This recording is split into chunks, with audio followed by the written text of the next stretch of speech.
Hello once again, my friends. This is Hambbage, and I welcome you to another play session of Hardcore Vanilla Minecraft. Glad to have you here. For those who are coming directly from the last video, I hope you got a little chance to take a break, ease your eyes from staring at the screen, but stick your head outside night or day. There's always something going on out in the world. I hope you get a chance to enjoy it. But yeah, real quick break for me from our last episode. You can find that below in YouTube if you haven't already seen it. But we have just been kind of working on mapping out our gardens and our fields. So that's kind of what we've been working on. But let's get this slide out of the way, get back to playing. And as you can see, I didn't even close the game this time. Now, if we are suddenly suffering through a bunch of lag, we may have to do something to adjust that. But I hope we can make it. It's not a lot. I am in part I break these and allow them so that I can be uploading while recording. It just seems like good use of time, and so far hasn't seemed to be overly taxing on my system. So, what are we doing in this episode? I think, as we discussed at the end of the last, we we want to make sure that we cook the sandstone that's in our inventory. That had been something we only partially succeeded. We managed to grab the stuff that was done, but didn't put in the fresh load. So we'll try to rectify that. We're also going to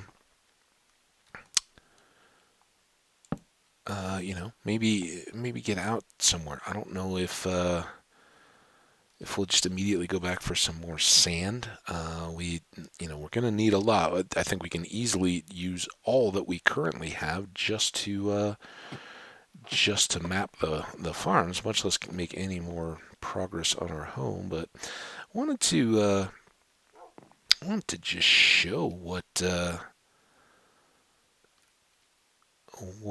I'm kind of thinking for our air loops here. Now, this is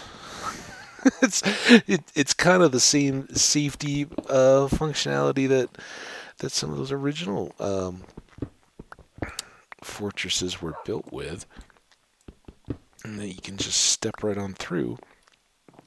But this would give us visibility with our bow. We could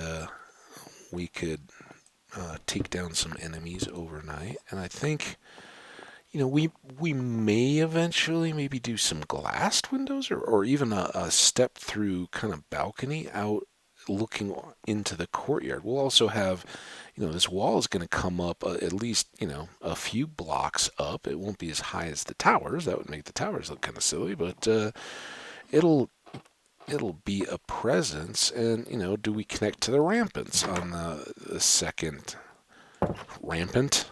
The ramparts on the second level, and allow those. But I think by the time we've gone up a little higher and sealed that in, that having just a few windows that are kind of arrow loops would help. And maybe I got an idea. Let's give this a try and see. It may look like garbage. I don't know. It may not even work, but I'm curious. I'd like to see. So first of all, can we? No. Well, that's one drawback already. Let's just get out back. So we can make some wall sections. I'm just wondering oh, they'll grab a side. See, I was kind of hoping that they would stand free on both, and then we could kind of shoot through, but maybe at least on the cornered ones. And what if instead of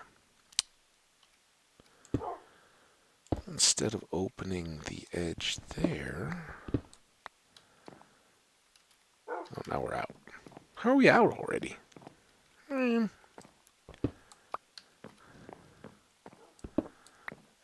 again, this is building where it's at, guys. It's a continual process. So I don't know how different that'll look having the different style.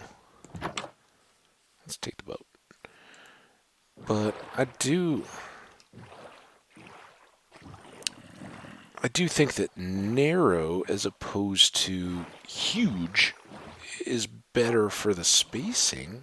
I think we'll maybe leave those up, or even eventually try some other materials. Maybe I don't know. I'd like to keep it kind of in the sandstone color palette, the tans and kind of creamy, whatever. I don't know how many of these we would ultimately need, but it's probably quite a few. So let's just make up 30. So let's swap this for these two.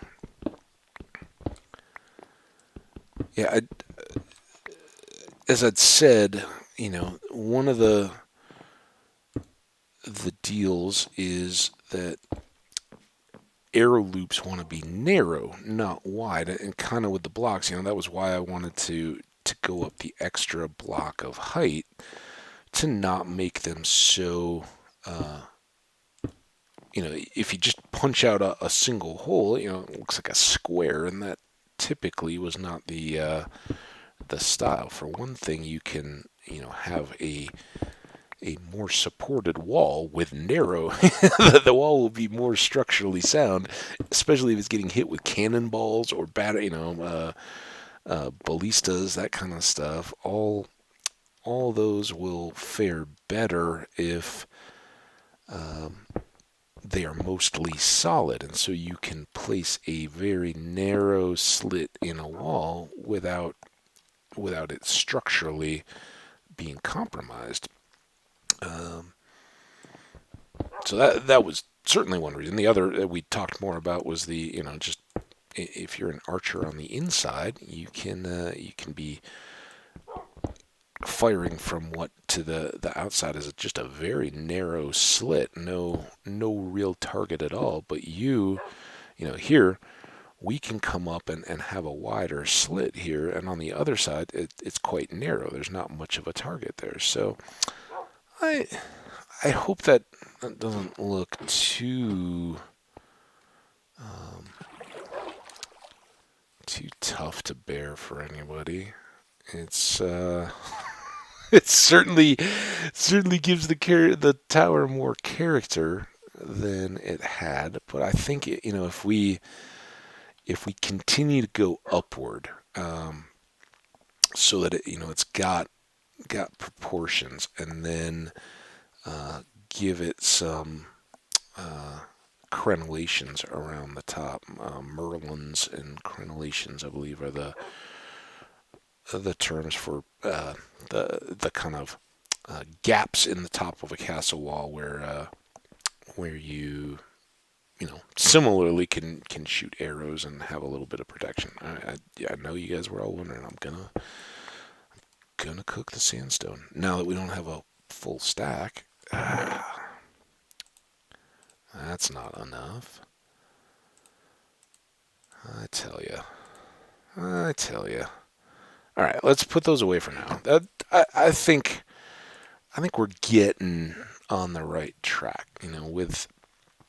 With some modifications here, and again, ramparts back behind or running along this too wide section of the top of the wall. Those can tie into the top level or the upper floor of the interior tower there, and kind of tie in. So that's got some potential. Yeah, we're doing all right, I think. So, this was smooth. Should we let's grab one more ladder, do another loop. Oops, ladder. Then we've got the hole to fill in the middle of our growing fields. And then I think we'll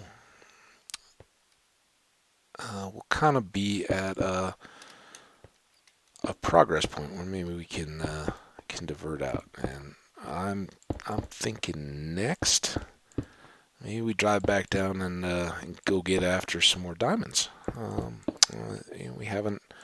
We picked up a few in our boating adventure, and for my play session, definitely think coming videos are. Stay tuned. We're gonna have some more fun to be had, but yeah, I think we're kind of due for an opportunity. Now this ceiling is gonna be fairly well elevated, and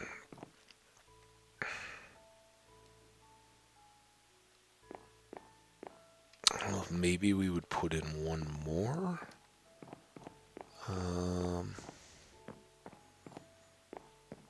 Again, I think just capping where we're at is going to leave our windows looking a bit untowery. But going much above would maybe not. I don't know. We'll see. Don't have to call it done yet. But I do think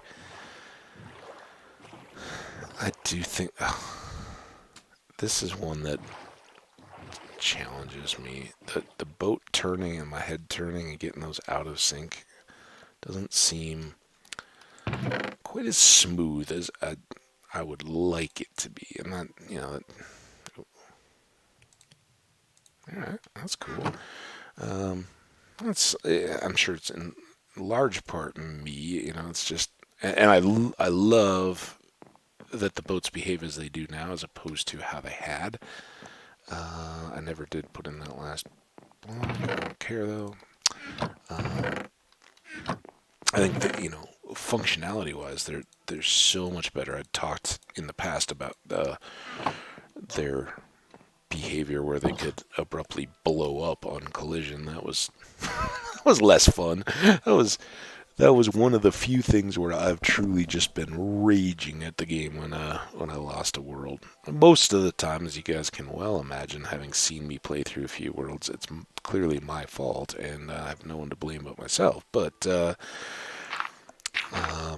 when the boat blew up and took my world, I was unhappy. But even before that, they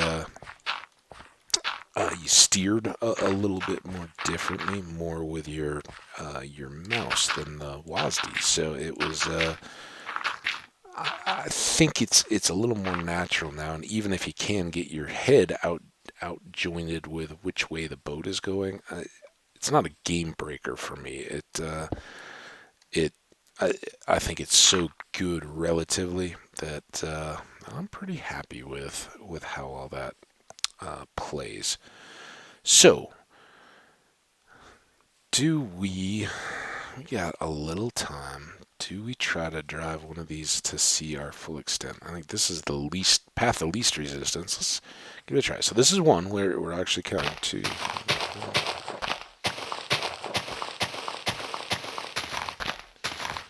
Okay. Oh man, what? Why are these out of sync? That's horrible. So this is 16. Should be a quarter.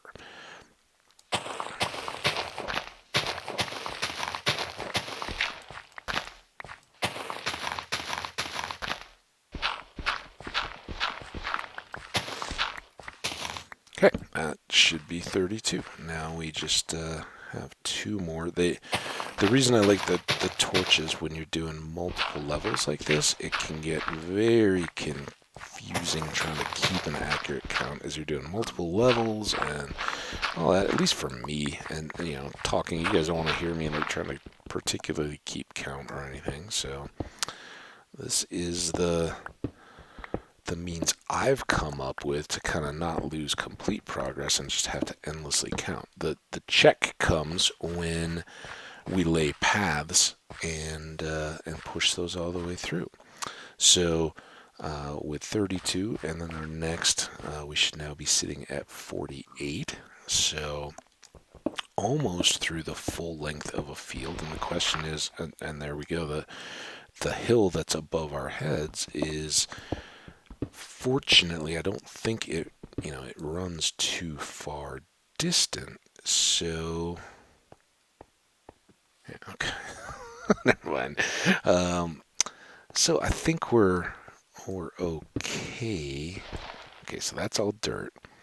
So this is going to be another 1, 2, 3, 4, 5. There we go. And we're just onto the brink of that darker forest. We're going to have to deal with a tree.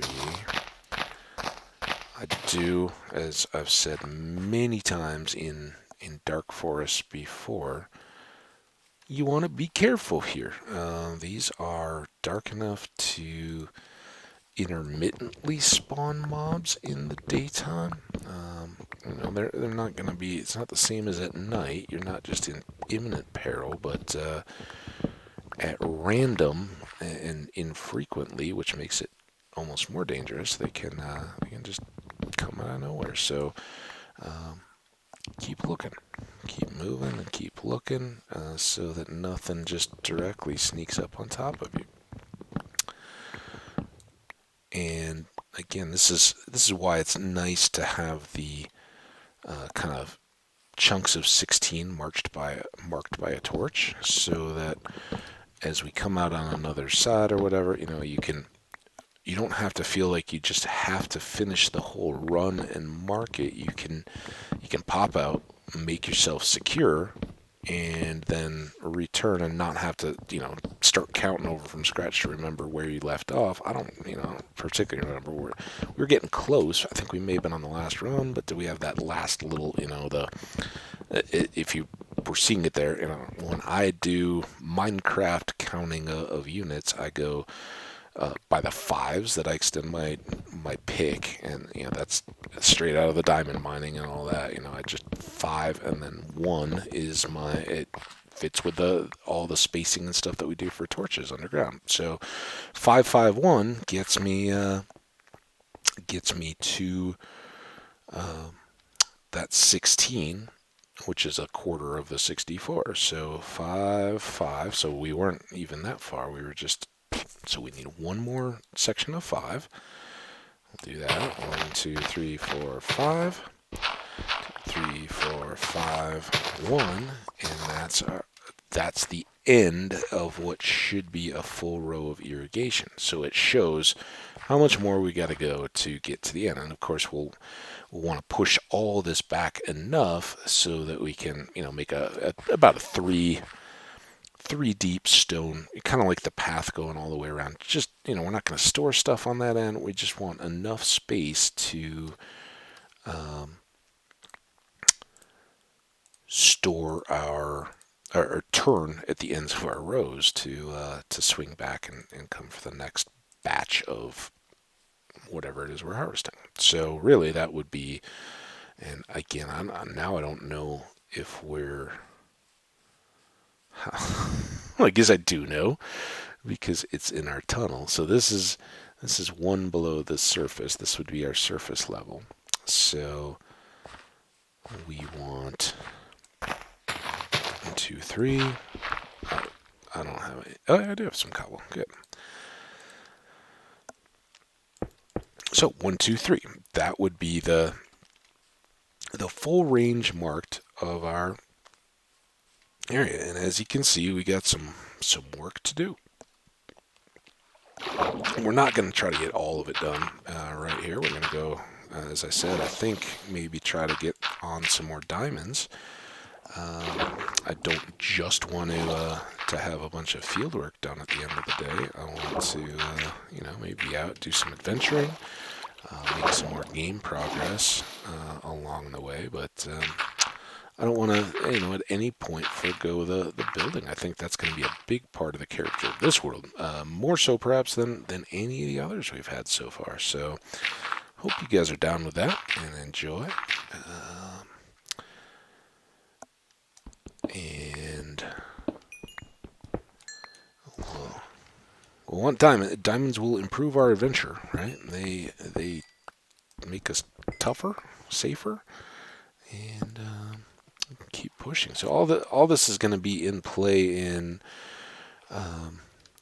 our field excavations. And again, I'm not at all certain of our level, but it doesn't. We got to get rid of the water, so we're just going to fill all this in for now. I dropped that one torch because we were underneath, and I'll put another one here for now. It doesn't matter a whole lot as long as you don't try to put the torches in the water.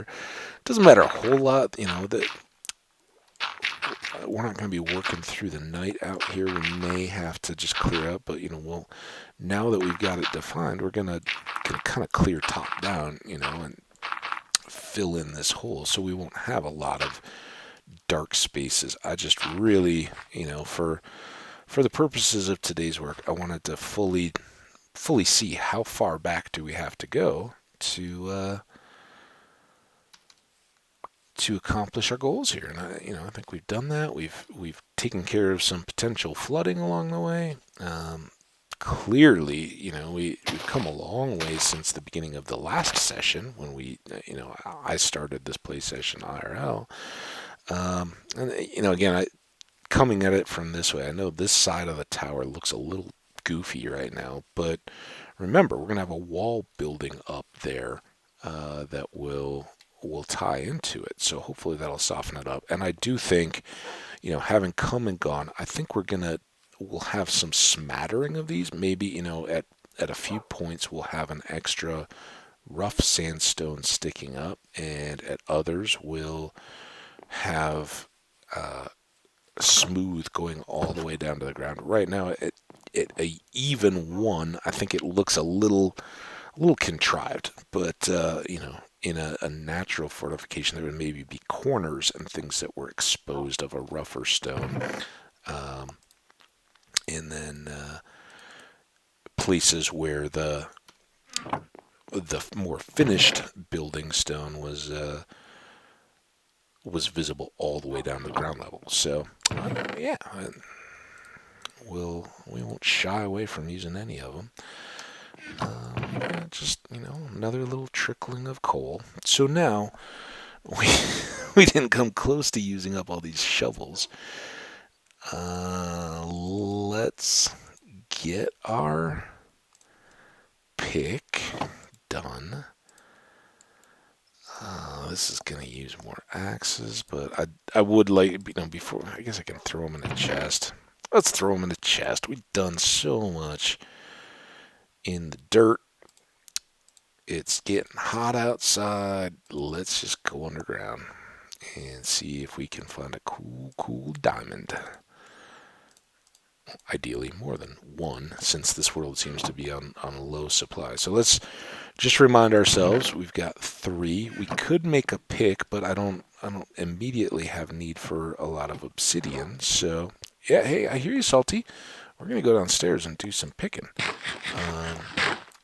Maybe after we'll take you outside and show you around all the dirt we've dug. He would have been a big help. Dogs love digging in the dirt. At least the dogs I've had have. Very unpurposefully. I mean, they think they have a purpose when they're doing it. They're on a mission, but it never seems to amount to a whole lot. But yeah, dogs, messy diggers. So yeah, now we've got to find things to talk about while we're mining, because I think we beat the historical drum a lot. I last evening went back out and just took another look at the mystery muskrat dam. I still am no closer to having an answer for you guys or for myself. I would love to know really what it is, but um, if there's stuff using it, which I suspect there is, it isn't showing itself readily. It's staying kind of shy, and that's okay. I'm not criticizing the wildlife for not just making itself visible to me, but it'd be fun to see. If I do see anything, I'll let you guys know. That's kind of remained the wildlife highlight at the moment. Many folks that maybe live along coasts wouldn't necessarily realize it, but here in Colorado, we get migrating and just a few breeding.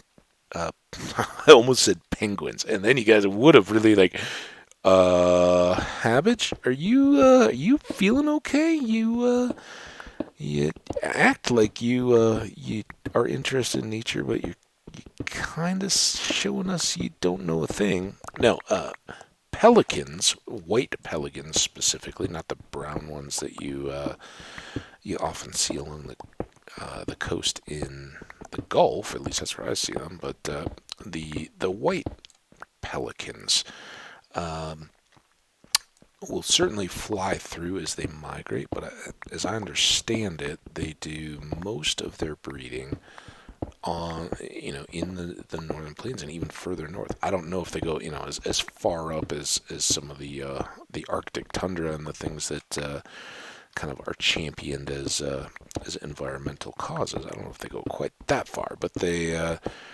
certainly like the inland freshwater lakes as breeding grounds. And so each year you wouldn't necessarily expect it, but if you're on a golf course or on a lake or something, sort of infrequently you'll see pelicans. And that, as folks that are fortunate enough to live along coastlines know, they're big birds anyway. But for those of us that have Canada geese and things, we're used to large waterfowl. There are a number, cranes are large birds as well. So there's lots of variety of large birds, but pelicans have some of the largest wingspans of any of the birds that certainly we would see here in California, in Colorado. California has the California condor, which is endangered, and frankly, I haven't heard much about it recently to know. For a time in my childhood, it was down at the perilous brink of extinction, and they'd actually gone and captured what remaining free birds there were, to bring them into captivity so that they could kind of institute breeding programs. And I think even outside of the animals performing their own breeding rituals, perhaps I don't know how practical this is, or if it can be done in all the species, but kind of in Jurassic Park style, but without the unreality of fossil doing effectively in vitro fertilization of the animals, just to kind of, it's like that trauma care that in an ER. At times it doesn't have to be pretty, and you may knowingly be doing things that will need to be repaired with later surgery, but you got to save the patient's life, to get them to that point. Nothing else is a consideration. If the person is on the brink of death, you gotta save them in that moment, and then then deal with whatever comes next. So the same point I believe had been reached with the California condor, and I'm no expert here. It was just something that surfaced in the news enough as kids that you kind of were always aware of, no matter where you lived. Well, that's the largest bird wingspan in the United States, and they're huge and impressive. Not particularly what most would call like a regal bird, along with vultures and other scavengers. I can't think of the family name there right off the top of my head, but they, for a long time, it probably definitely impacted their status, but they were kind of viewed with disdain because they were scavengers. They would go and feed off the remains of deceased animals, and living in semi-desert environments as they did. That was the source of food, but it's also a vital niche role in the ecology of an environment such as that. They're performing the role of,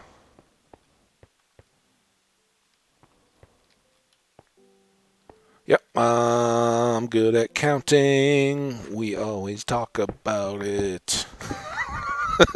Story distracted. Scavengers, perform this important role, and I alluded to it in a different sense with my close fondness for snakes, and I'm saying that sarcastically, but scavengers, whether they're insects, whether they're fungi that will help in the decaying process of leaves and vegetation type matter. Some of the gross and what we think of as ooey gooey type critters and creatures out there in the world are actually, when you think about what their life function is, they're actually kind of the Martha Stewarts of our world, and it's a comical image, but they're the ones that are going around cleaning up the planet. If it wasn't for those functions, there'd be a lot of, depending on the climate, I guess, a lot of either mummies or skeletons out there around that just, never or much more slowly decayed. So we have a lot to be thankful for those species that take their sustenance and their life energy from what we would typically consider trash. So it's good. But again, condors fit into that kind of a role. I believe they're a bit omnivorous. That I think they're opportunistic, and like a bear or a coyote, those wouldn't necessarily pass up another kill that's either been abandoned or they've driven something off of, or if they just found an animal that had deceased, they would probably feed on it too. Most things, animals don't go around worrying about titles and tags as much as we people do. For all their lack of intelligence, they're kind of better terms with exactly their own functionality, and you'll rarely find a wolf pondering over, I'm supposed to be a carnivore, so I probably shouldn't eat whatever this may be. I don't have to hunt it myself, even though I'm a pack hunter. I'll just eat this rabbit that seems to have died, from whatever other cause that I came upon. So that's silliness, I guess, a little bit, but pelicans, they cruise around in my area. I'm trying to get all the way back. I'd updated that I don't know anymore really about the dam out in the little creek by the side of my place, but that was something I checked out last evening. As you guys knew from the kind of impromptu and quick episode yesterday in IRL yesterday afternoon when we went to the sand quarry. I was just gonna go hang out with some friends last afternoon and evening, so kind of early night. When I got back home, it was such a nice day. It was getting darker, but still kind of that dusky hour, and I just walked down to the creek and took a look. There's no activity that I could have seen. I could have stayed there, but it's a busy trail, and there's not really a spot to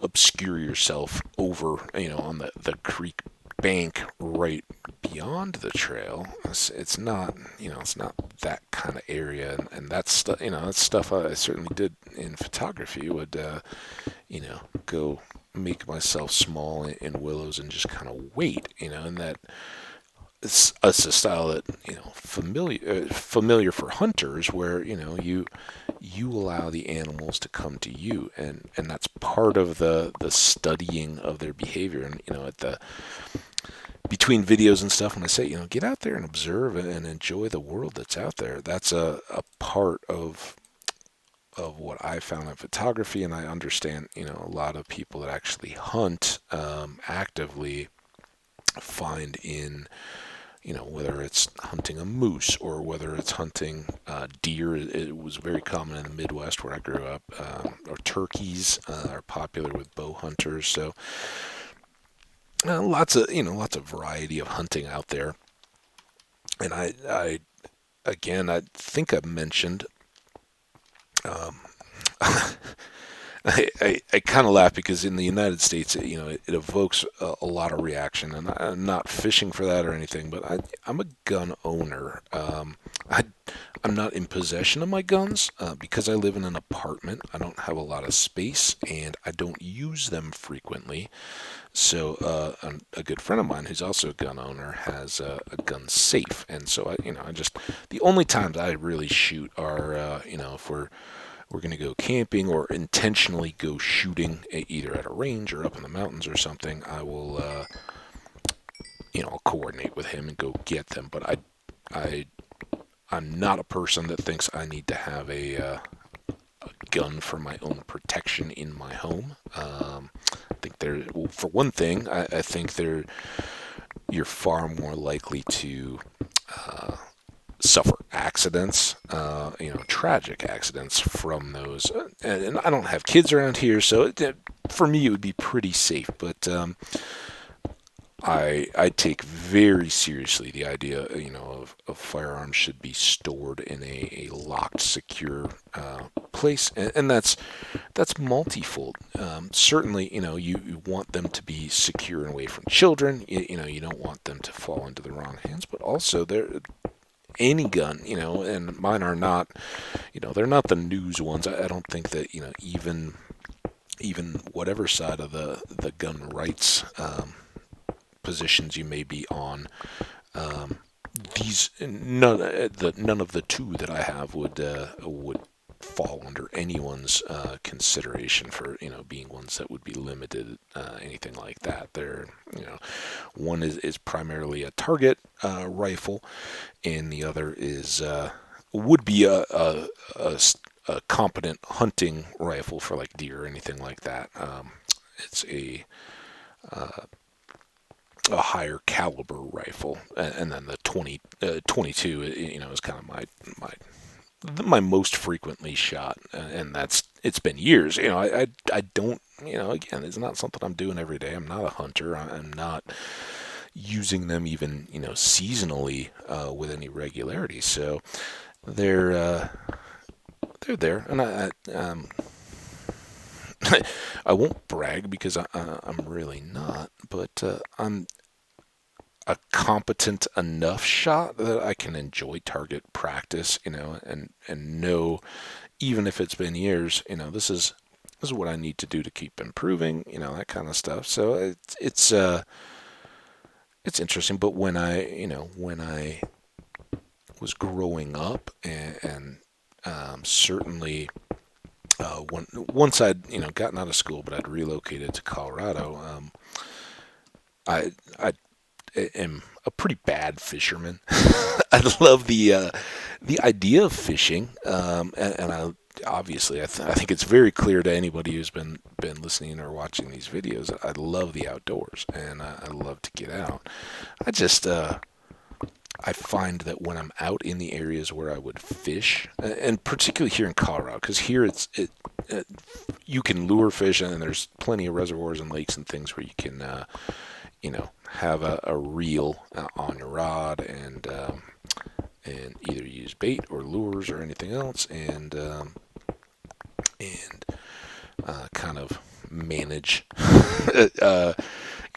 go out and catch some great fish. But when I think of fishing and getting into the habitats that I enjoy in Colorado, that tends to be fly fishing, and walking along a mountain type stream, ideally far further away from folks, and maybe carrying a small backpack with a collapsible rod and a couple flies, and not much gear, and just either dropping a line in when you're camping or something like that. Well, that kind of grew into my photography, actually. I was getting out and doing that. I was like, it's kind of actually more fun to bring a camera, and while I got friends or something, whoever I'm camping with, if they're fishing, I'll still walk the banks, but I'll just bring my camera. I had much better success rate. It kind of fits with my level of patience to just be more focused on the world around me. That was part of the problem with fly fishing. Much of that is it's a real sport and a real skill to learn how to present a fly, which represents whatever the fish may be feeding on at that moment, and actually getting them to take interest. With what many people don't realize is that most fly fishing is barbless hooks. So, if you envision a typical fish hook, it's shaped a little bit like a U, and then on the open end of the U, the pointy part, there's a small little jagged edge in the metal, and that secures the fish to the hook, and greatly increases. It's kind of like stirrups with a horse, right? It greatly increases the efficiency once that fish is caught and that barb is in their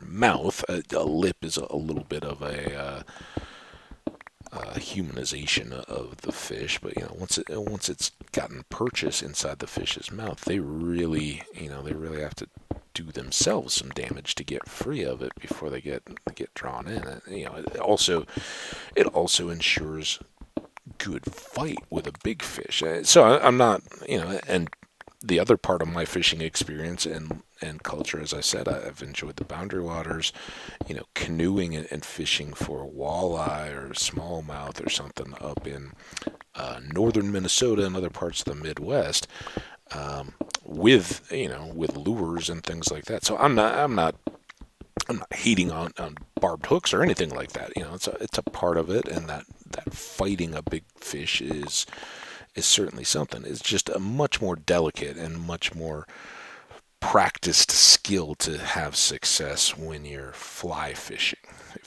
If that makes sense for people that maybe haven't done that. Well, anyway, here in Colorado and in most places, much of our funding for parks and wildlife support and all the rest come from fishing licenses. And so each year you have to go, if you're gonna be fishing at all, you have to have a license. And they're really cheap relative to everything else. I think and I haven't gotten one in a couple of years between past work. While I think a lot of people did do a lot of fishing in the pandemic, I didn't.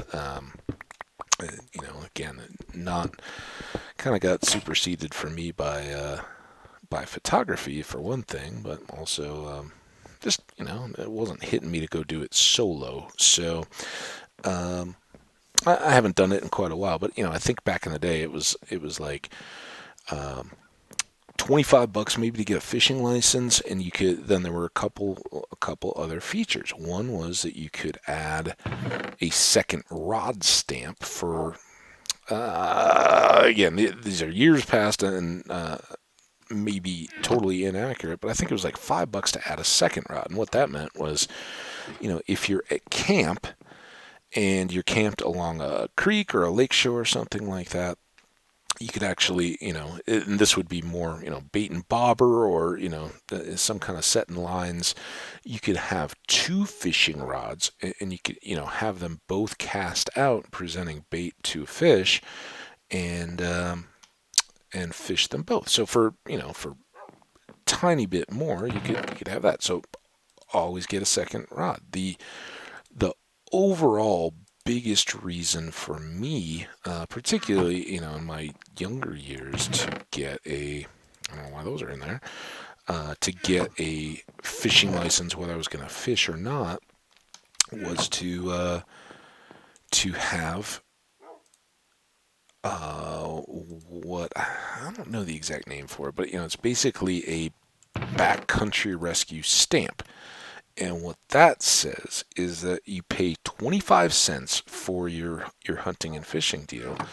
And if you find yourself in trouble, broken leg or something out in the middle of nowhere, and some other hikers come across you and they say, okay, well, yeah, this is no good, but we're going to help you out. We're going to send somebody back to a town or a phone or wherever we can get to a car or something, and we're gonna get help. They're gonna come. Well, if they have to fly in a helicopter, if they have to dispatch a team, whatever the cost associated with that gets waived if you have a valid fishing license. And now I don't even think it's an option anymore. I think it's just built in.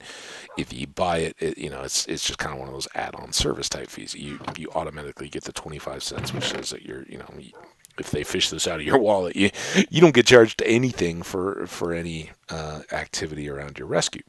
Very good stuff. Well, they also added small. There was a combo license, fishing and small game hunting, and I'm not going to try to tell you at this point what all constituted small game, but think rabbits or prairie dog or some of the it isn't what it is anything that isn't a big animal for which you have to enter a lottery or be approved to take a certain number of animals. And here in Colorado and other mountainous states with kind of trophy big game, here we have bighorn sheep, we have elk, we have moose, we certainly have deer. A lot, I think most of the United States has deer, so most people can hunt those at home. But some people like to hunt in the scenery of Colorado as opposed to their homes, wherever that may be, or whatever they plan a hunting trip. But the game. The Department of Wildlife here, but the Game Commission, whatever organization that is, will have a yearly lottery, and when it's hunting season, you put your name in. I've never done this level of hunting. I'm not opposed to it, but it's a whole new set of gear and stuff that I've never felt justified in spending for. But you kind of put your name in the hat, so to speak, and if you get a deer tag, it will specify what deer you can get. Well, then you can kind of pool those amongst groups. So if you're going hunting with your friends and you have 5 tags, everyone can go out hunting, and if on the first day you get 4, then you got one left for the remainder. Whatever. It's a fairly a fairly manageable system, but it does help to regulate the animal herds, and hunting advocates will explain that the numbers of tags are predetermined by the wildlife commissions, and they're doing population counts throughout the year, so they know, hey, the population of white-tailed deer has gone down this year. We're going to give less tags. We want more breeding age adults to survive into the next year and have more young to make this population grow. On the other side, if mule deer are exploding and taking too many, they'll issue more tags, and it's all in the and I'm not saying this facetiously at all. It is in the very well intentioned and conscious effort to look out for the welfare of animals. As our population, as our human impact and population shifts and their habitat fluctuates, it's good that we have people out there looking. And certainly the funds that come directly from hunting, whether you're a fan of hunting or not, if you're vegetarian or whatever, you have to respect that the vast majority of the lands, and I don't think that this is unique to just Colorado or even just Western states. Much of the land that we look at as animal sanctuary type land or habitat is actually bought, paid for, and maintained by hunters. Even if it's not a place where they actively hunt, if it's a wildlife refuge, those habitats allow populations to flourish unchecked and then spread out into surrounding private farms where they may be able to arrange to compensate the landowners to allow them to hunt, or whatever. I think most landowners are opposed to hunters just trespassing to hunt on their land, but are very receptive to polite and respectful requests to hunt on their land. Most farmers look at these animals as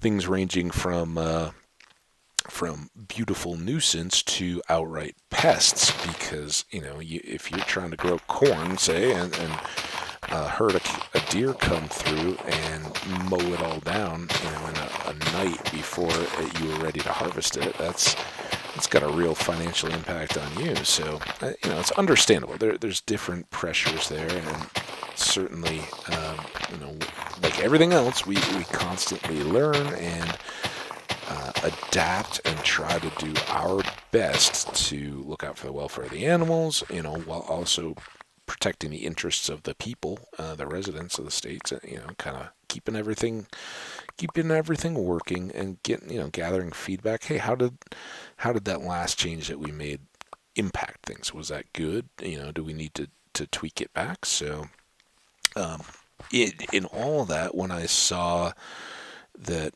these combo licenses were offered, and by this point I was already pretty well into photography. I bought state park passes and all that, and I was like, yeah, absolutely. I want to add that much more to, kind of my yearly self-tax by buying these. And what it ensures is that if you're out target shooting when camping, and there are rules around, what you can and can't do, where it's appropriate or inappropriate to even just test fire or target fire a rifle in the wilderness areas, the national forests, state forests, all those different classifications. By having a small game license, you at least are insulated from inadvertently being caution, if a ranger came up and said, hey, it looks like you're hunting. Are you hunting without a license? That kind of stuff. Well, hey, no matter what I inadvertently may have seemed to have been doing, I have a small game license, so have a nice day, officer. Thanks for checking. I appreciate what you do. That kind of stuff. It's just an extra layer of um, I don't even know if security is fair. You don't need security. It's not a big deal. They're not going around. They're much more likely to write you a ticket for not having that extra rod stamp fishing than they ever would be with firearm stuff. So not a big deal, but it's just another good way to kind of go. And a part of that was you had to go through the classes, and you had to get your hunter safety card. Well, particularly in doing photography, I thought that was a really good idea, just to, when I'm out, shooting, and I do, if I'm doing photography in the fall and I'm not, I'm kind of wearing colors that, won't particularly show a grass stain, if I'm sliding through some trees or something like that. I totally avoid camo, and I don't intentionally try to blend in particularly with the environment, but for animals that are color sensitive, it helps to have muted tones and kind of more natural stuff. So, I think a lot of people here in the U.S. are familiar with like the tannish Carhartt jackets. If it's cold weather, I have one of those. It's not a bright colored ski jacket, but it's also not trying to, completely mask me in the wilderness. Well, if it's hunting season, I'll go ahead and add an orange vest to that, because I don't want to be inadvertently mistaken for a deer and taken down. But it's really important, if you're going to be out in those places, to know when the seasons begin and end, to know when people may or may not be shooting. So yeah, I I definitely got the hunter safety card so that I could get that combo license, and enjoyed the class experience a whole lot. You basically learn a lot of the stuff that I'm already familiar with. Animal identification, habitat types, all those kind of things. It's not blood and gore type stuff, but you learn about the tagging systems and all that kind of stuff. And I really recommend it. I think, a big part of this American political football of gun rights and all that would be much more clearly addressed if gun education and safety was more broadly expected or implemented, in schools and that kind of stuff.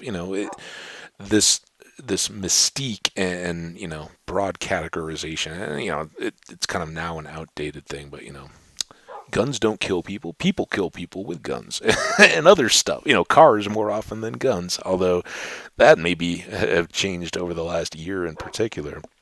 And living in Colorado, for those who aren't aware, in recent news, just about a month and a half ago, maybe less, maybe 5 weeks, we had a mass shooting in Boulder, Colorado, which hits me very close to home. I mean, that's literally just miles up the road. So I'm not saying this cavalierly, and I'm not I'm not so political on either side. That I would firmly take sides. I think that guns are tools and can be used responsibly, but there has to be education around that, and I wish that part was more widely delivered to everyone. I think we'd have a lot less tragedies if we did. But again, that wasn't my intent. I was really talking about pelicans and muskrats and habitat, and learning some of those kind of things. So just stuff to chat on as we ideally get some more diamonds. I think next up we got picks again. Let's go. Let's start our first push tunnel, and we want to go, as we talked about, we want to kind of go in this northerly. Yep, I remember. It's been IRL a little while since I'd really looked at directions in this game. So we want to go north, and we know that we're probably past or under that bay that we started to fill in, because here's here's the bottom of our stairs. And remember, the tower is all the way back right at the top. So, the tree that we left standing is kind of out in that area. The bay that we filled in to start our field. So, we're probably somewhere mid-fields. And beyond that is a little inlet in our forested island. And then beyond that, we've got a much larger bay beyond the sandstone quarry. And that's going to... Eventually, we'd like to even get beyond that, I think. Oh, hey, have we already been here? It seems light. All right, yeah, we already wrapped around, so that's good. So yeah, we got some iron there. We'll leave it for now. Yeah, speaking of which, water. It's the getting beyond into the continent that exists and seeing how much of that is flooded out, how much tunneling do we have to do to get past. Well, first we've got some lava to deal with. And I keep hearing these skellies, so we've got a number of little things going on here. Now I'm going to do the same thing. We've talked about this in the past. I'm going to just try to keep my obsidian narrow, just maintain my look. And it must be above our heads that we've got a skeleton, but I do kind of try to crouch, wherever the lava affords us a view. Let's see if we can spot maybe, just an exposed diamond that may be part of a larger seam out there somewhere. We didn't, so fair enough. And I think that was our spot. 1, 2, 3, 4, nope, here. Okay, so 3, 4, 5, and 6. And yeah, I mean, if we push a few parallel tunnels in this direction and can go far enough unchecked, that would be a real bonus. That will give us our best means to hopefully discover some diamonds and get on those. As we've previously attempted and worked towards, we can keep, at least a single wide frame and go deeper than our room for the purposes of fortune processing any gems and that kind of stuff. So good there. But yeah, we're doing it. We're living the dream. We're going after diamonds. Hopefully we find some. And that is always the big question. We've been, hey, look at that, level 30. Again, we're starting on the farms here, but when we do go on an adventure, and I think I'd like to today in some direction, maybe we now that I've kind of talked about my own contact with the world of hunting, limited though it's been, but the background and having learned how that's done respectfully and with the welfare of the animals in mind, maybe we'll go wholesale slaughter some cows far off in the distance and wherever we can find them and gather up their hides. Getting to level 30, we've already been close. We've already got obsidian chunks ready to make an enchanter. So really all we're short is the leather. We already have, I think, over a stack of paper from our various shipwrecks. We have some sugar cane, and can work all those together to further. We may have to. Eventually, we'll want to make a sugar cane farm, but we may just have to do some harvesting while we're out and about as well. But yeah, until we have the diamond gear to really enchant, there's not a lot of purpose. What we could do is stack the protection onto the leather respiration hat that we talked about. We could build an anvil and do that with our current levels. Maybe I'd be more inclined, as I've said, to, if we find another leather hat with respiration on it, I'd be much more inclined to combine those two, and get an extra layer of respiration. Protection or not as an enchantment, we're making a sacrifice with the leather helmet, but we're greatly extending the amount of time we can stay underwater. So some of those deeper ships become more accessible. Really, a primary reason to do that, not any amount of protection that we're getting out of that helmet. So I don't know. It's all possible. Could do any of it, but we'll see. As you can maybe guess, I don't have a really clear sense of what the next adventure boat trip kind of thing is going to be, or whether we go back over land, kind of push back towards that early spawn. For those who may not have seen, but episode 1 of this world, we actually started next to a mountain, climbed up, saw some llamas, and in pursuit of some sheep to get our first bed, and there was lots of coal and iron and stuff that we just kind of left in place because we didn't know where our home was, and we crossed a number of different biomes on our way here before we found an ocean and settled down. So we could go back there. We've kind of been taking in the bounty of the sea that's presented itself, and certainly it hasn't been limited. We've did I just do that on the 5th? 1, 2, 3. Oh yeah. So we got one more to go here. There. So yeah, we really haven't done a bunch of landward exploration, but that could be good. Yeah. So we'll kind of see what hits us once we start venturing out. As much as I want to get going, I do think at some point maybe we'll mix them up with an adventure next.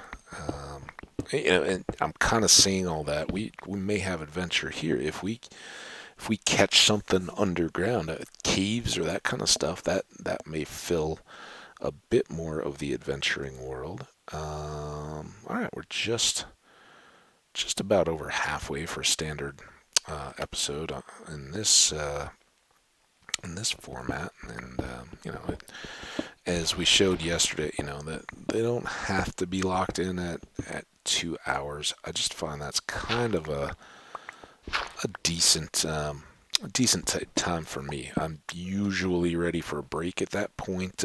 Get up, stretch the legs, walk around, get a little bit more of a water or coffee or whatever, something to re-wet my whistle and be able to continue to speak, and get outside and just move a bit. That's so important.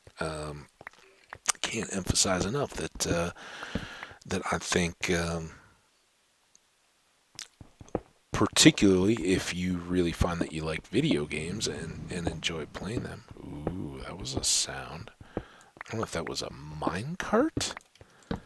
Kind of sounded like a wind, and it didn't have the rattle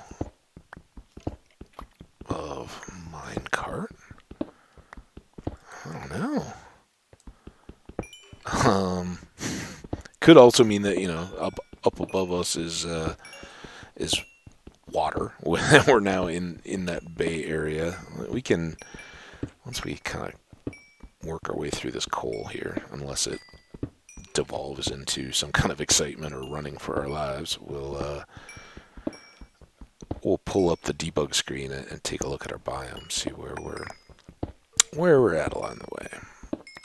Yeah, I don't know exactly what that sound was.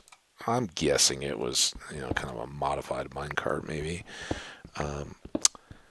At least we'll call it as such to talk about it a little bit. The minecart sounds that you often hear, a lot of people are, particularly early in the game, are looking for abandoned mine shafts. They're a good source. They're one of the few places where you have a chance of finding enchanted golden apples. They're a good spot to find spawners. The chests that they do have can have seeds and diamonds and all kinds of stuff in addition to the enchanted golden apples. So lots of good reasons. And when you hear one of those, that sound is associated, but big grain of salt lick sized grain of salt. You want to be aware and warned that those sounds are not as location specific as other sounds. When we hear a skeleton rattling around, we know that, within, probably a max of 10 blocks in a certain direction, there's an opening, a cave, and it has some of those monsters inside it. So you can kind of poke around if you are looking for caves and eventually find it. Be warned that with the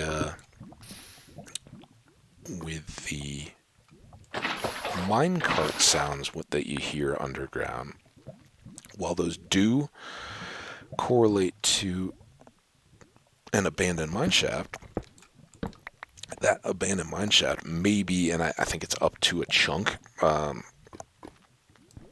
or several chunks away. They play over a wide area is the point. And so just hearing one doesn't mean that you're imminently on the brink of touching an abandoned mine shaft. So if you hear one, don't feel you have to. Wow, excuse me. Hang on 1 second.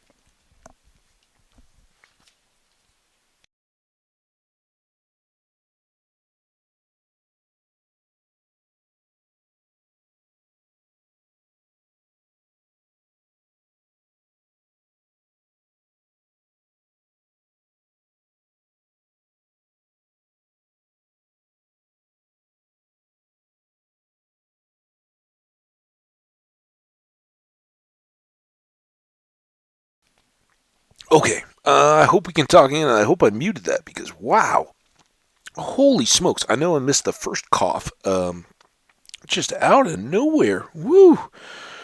I could feel it coming. It had nothing to do about it. It was just out there. So I apologize for any deafness that may have ensued. From my side, after that, I did get to the mute, coughed heartily, and it was very cleansing. Then I took a couple of sips of my drink to try to prevent that from happening again, and I hope we're all back at it. But I should add, it is the height of allergy season. I woke up with a congested nose, and yeah, it's that time of year. I thought about starting the day with, excuse me, just wiping my nose here. I don't need to blow it, I don't think, but excuse the little sniff there too. Anyway, I thought about, starting off with an antihistamine or something, but I'm not, I kind of am one of those people that try, usually to my own distress or discomfort, I try to tough it out without, whether it's sore muscle or a headache or something. I don't need painkillers. I'm a tough guy. I don't need any of that. And then ultimately, it's like, oh man, that pain is way worse than if I'd just gotten on top of it when it first started. But it certainly did the same thing. I haven't to this point needed to just take any allergy medication for seasonal allergies this year. And if it gets, pollen count gets really high, in the case of some of the forest fires and things that we get seasonally out here, if the smoke gets real bad or something, I'll take one. If I know I'm gonna hang out at a friends or family members that have cats, I definitely try to proactively take something so I know I'm not in misery. But yeah, I hadn't taken anything, but it does. It seems like whatever kind of tightened up my my sinuses, or my nose when I slept is now loosening. So we're moving along in this session. Hopefully, it if it needs to, we'll make this mining kind of an end, and then deal with it and start a new one. But we found adventure, if not diamonds, that's for sure. How equipped are we? We got lots of torches. It's when I'm doing these kind of things, it's really the space that I'm looking at. What do I have? What might we need? So here, I'm not too intimidated by the monster sounds. I know there's a skeleton around, but we can deal with that. We got a. Oh, that might be. Okay, so that's what we're hearing. What we need to deal with. How are we going to get up there safely? Um,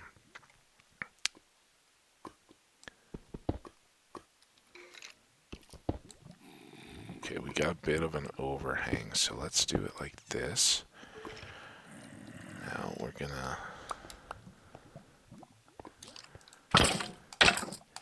Okay, he's done. Any sizzle? It's usually about that point when the sizzle starts.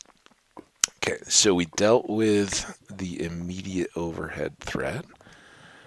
Now, as always, every time, try to find the high ground first and light it so that you don't have things spawning and coming down on your head. It's not bad either if other things spot you as you're making a break and they're coming up. At least you got the high ground, and you can kind of, you've seen it in several of the different worlds where we've either had spawners that are spewing out some mobs around us, or otherwise where we stay up and they have to, someone would have to go to this step first and then this one. Well, we can stay here, and before they can even get to us, we can just keep knocking them off and making them move before they can attack us. It makes it pretty easy to manage some of those fights. Unfortunately, what we don't have here is any obvious diamond, but we'll take this redstone. Again, we're pretty full. We've pushed a ways through just some rock and gathered up a good number of things. Now we're not far from some other goodness, and I'm a little tempted to just take a look, see if we can stumble upon an upper cave or room. Wouldn't have minded if we were into a bigger area. I mean, you hear those spiders, right? They're dropping, they're running around.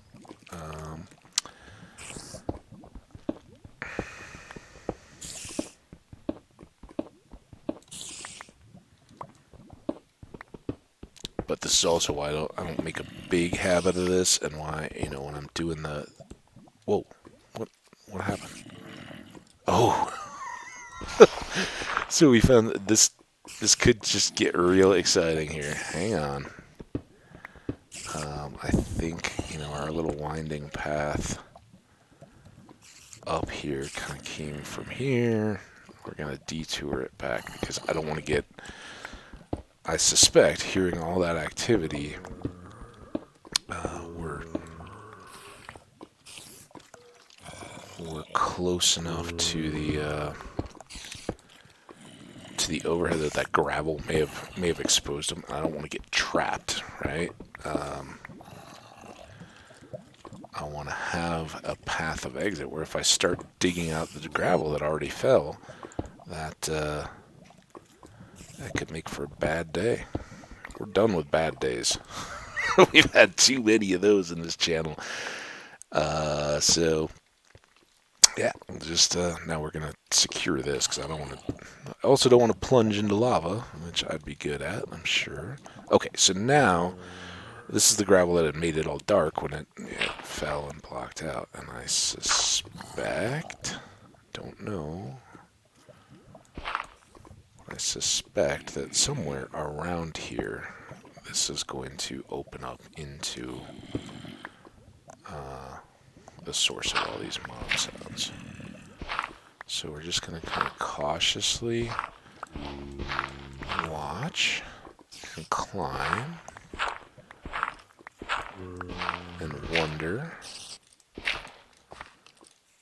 And they sound real close now, don't they?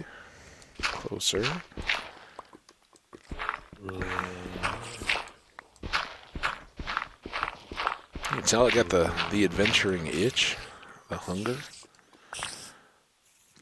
I mean, they sound like they're right on top of me. That sounded like a bit of fire. Alright. We found it. Now it looks like we're ironically now up above. It's a big area, so lots of adventure. That, in case you guys didn't see it clearly by color, was a cave spider. We can, we just killed one cave spider. You guys know where cave spiders come from now.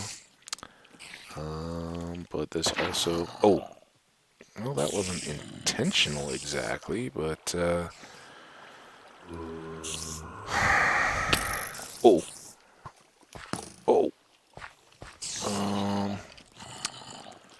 here. This is awesome. So we have we found a mine shaft. It's clearly, you know, up in the area back around here. This is our tunnel, kind of light. We are not equipped to start that at all. We're full.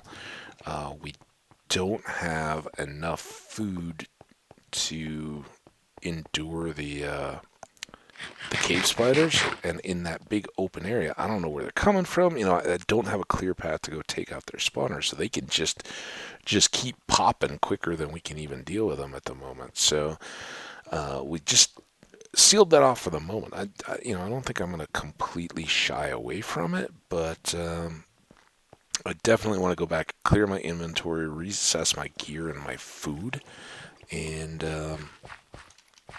know that that's on deck, right? We're certainly going to explore. I would always prefer to, you know, kind of find the mine first, and then kind of identify through the tunnels where cave spiders may be, and kind of steer clear, get the good stuff around them, and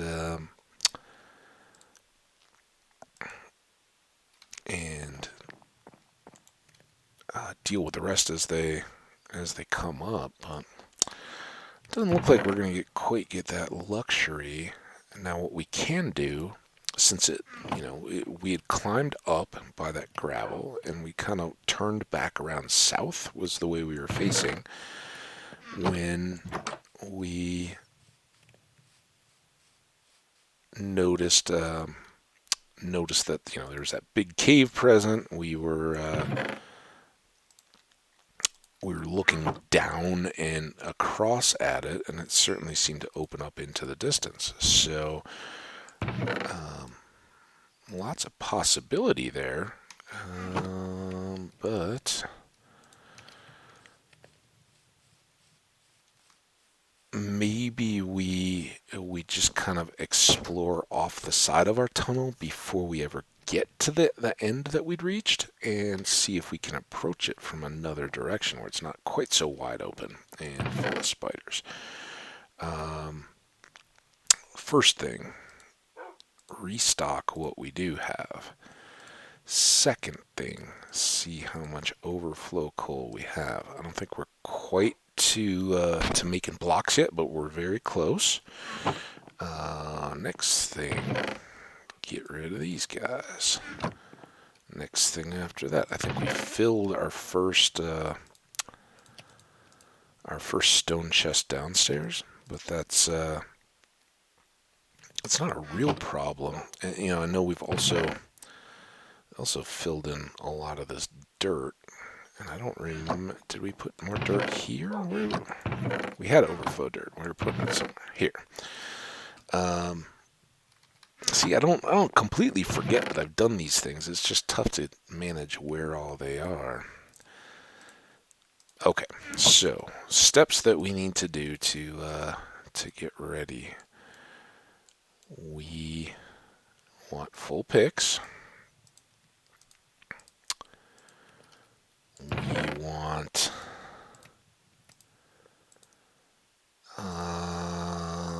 let's we haven't at all. Let's do a double extra bucket.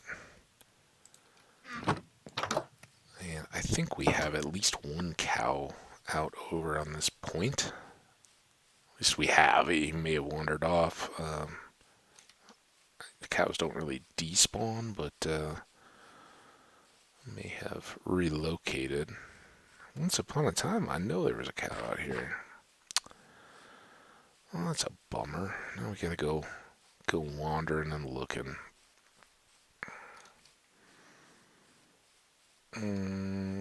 Yeah, so anyway, I'd like to get a couple buckets of milk. They're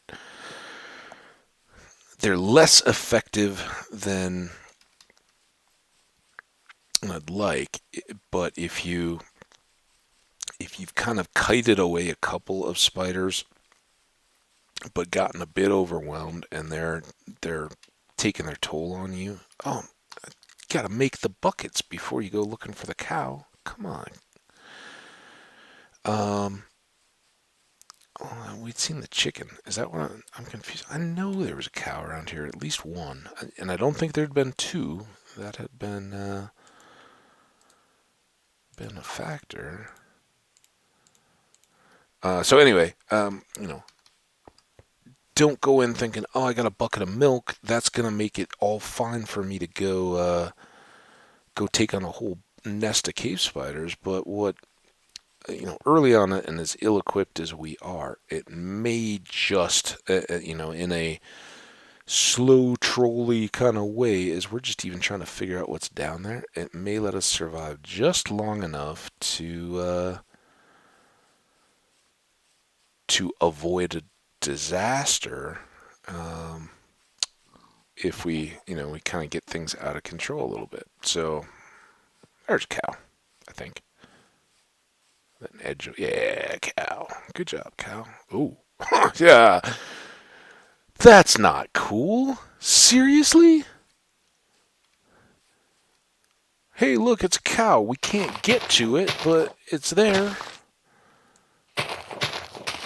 But on the flip side, we have a ravine. That's pretty cool. I don't know if we'd looked in this ravine before. I don't particularly think we had. Let's just make a bridge. Make it 3 wide. As you can see, I kind of went out of my way to step down. And this is the crouch, holding down shift the whole time. You want to be very careful, and that's why I do go, 3 wide. If we want to formalize this at all, maybe put up some edges and, maybe posts for lights and things on it, and you can make them fancier. But this is effectively finding a rock slab and dumping it across a narrow gorge, just to get. Now, is the cow run away by this time? Figures. Come on, cow. Stop trolling me, bud. All I need is to milk you. You probably, in IRL, cows want and need to be milked because that's uncomfortable for them to be overly full of milk. Okay. Finally got that. Now, no, I don't think I'm going to go slaughter a bunch of piggies. We definitely need to look at our food situation before we go back down in there. And by necessity, we've got all this extra junk that we're carrying around for safety, so we won't be able to gather a whole lot of stuff, but we can, try to gain entry into the area, try to lay down a bunch of light, and kind of make a plan of attack on whatever cave spiders are there. If I get the opportunity, I'm going. I'm just in. we're gonna try to deal with them. If I see it, it's that's how it goes. You can't just linger, because it gets worse and worse. The longer you're close to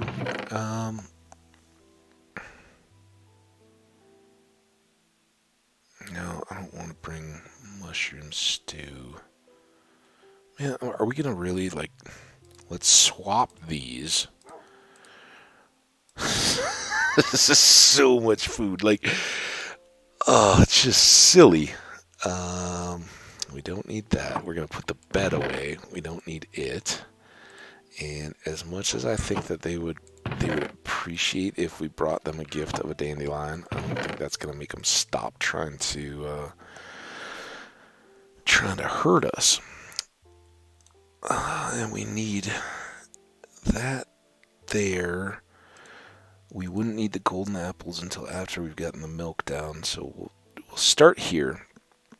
Well, let's chomp some bread to start. And bread is a terrible food for the actual cave spider part. It provides so little back that you can actually kind of die while eating it. Let's make 2 more golden apples while we're at it.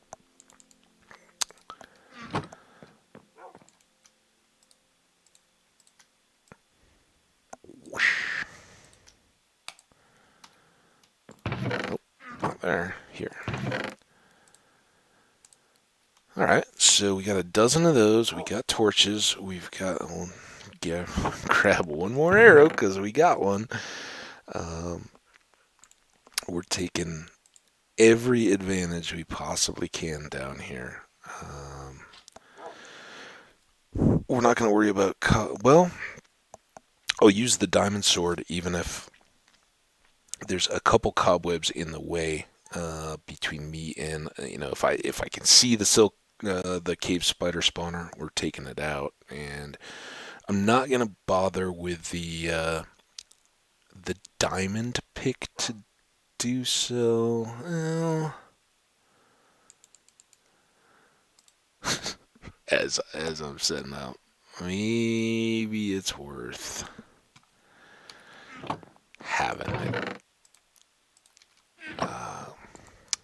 I'm not gonna carry it as my active pick. I can if we find ourselves in a safe little window where we're getting close, I can switch it and much more quickly break the spawner with the diamond pick. And, even if I need to clear things around it, or quickly make a tunnel, I may switch into it and just take a little bit of the use to get close quickly.